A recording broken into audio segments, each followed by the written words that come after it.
दीदी, आजकल लगता है हर दिन एक नई परीक्षा है। जहाँ जाओ वहाँ कोई ना कोई समस्या तैयार खड़ी होती है।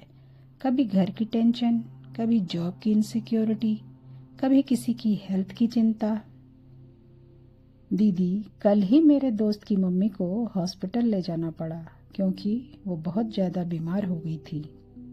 और मैं पूरे दिन बस यही सोचती रही, अगर कल मेरे साथ कुछ ऐसा हो जाए तो मैं क्या करूं? कौन होगा साथ मेरे? और फिर एक और डर मन में बैठ गया कि जो भी हम कर रहे हैं उसका कोई अंत है क्या, या बस एक के बाद एक समस्या आती जाएगी। कभी कभी तो लगता है जिंदगी ही एक एंडलेस प्रॉब्लम बन गई है। तो दीदी, हर समस्या का सच में कोई हल होता है या हमें बस जीते जाना होता है?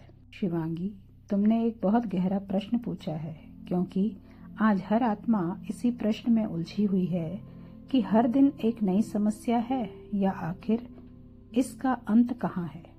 तो पहले यह समझते हैं कि समस्या जीवन की दुश्मन नहीं है, वो तो एक मार्गदर्शक होती है। हर चैलेंज हमें किसी न किसी अंदरूनी कमजोरी को दिखाने आता है, जैसे कोई टीचर जो इम्तिहान ले रहा हो ताकि हम आगे बढ़ सकें। मैं तुम्हें एक कहानी सुनाती हूँ। एक बार दो दोस्त रेगिस्तान में सफर कर रहे थे।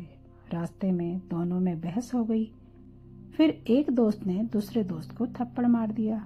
जिसे थप्पड़ पड़ा उसने चुपचाप रेत पर लिखा, आज मेरे सबसे अच्छे दोस्त ने मुझे थप्पड़ मारा।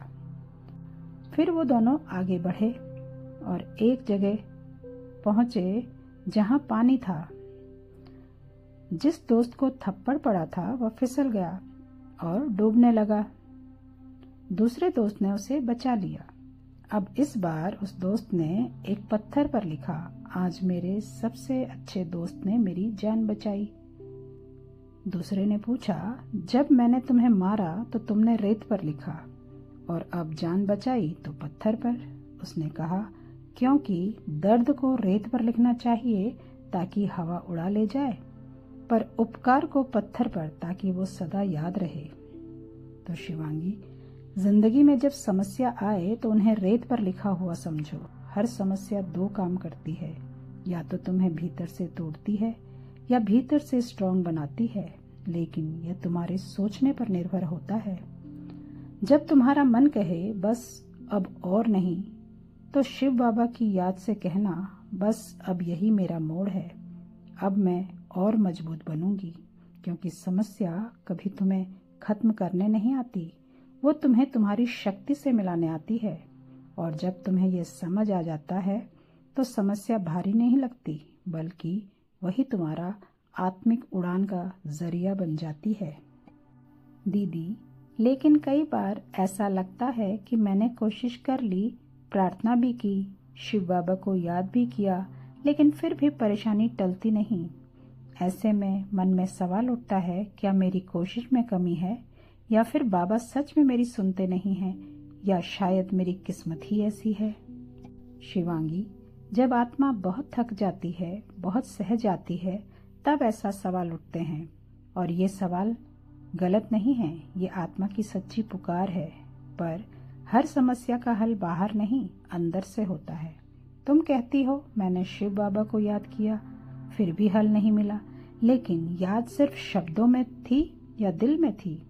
शिव बाबा कोई समस्या मिटाने वाला जादूगर नहीं है। वो हमें उस समस्या से ऊपर उठने की शक्ति देते हैं। समस्या वैसी की वैसी हो सकती है, लेकिन जब आत्मा की दृष्टि बदल जाती है तो वही परिस्थिति हमें गिराती नहीं बल्कि उठाती है। शिवांगी, कभी ये मत सोचो कि बाबा नहीं सुनते, वो हर संकल्प सुनते हैं, बस जवाब तुरंत नहीं, सही समय पर देते हैं। शिव बाबा की याद एक दवा है, लेकिन हर दवा का असर दिखाने में थोड़ा समय लगता है। तो शिवांगी, याद रखो, मुश्किलें जीवन में आती हैं पर वो रुकती नहीं। हम उन्हें कैसे पार करते हैं, यही हमारी ताकत बनती है। इसलिए चिंता से नहीं, बाबा की शक्ति से जियो। हर समस्या बाबा की याद से छोटी हो जाती है।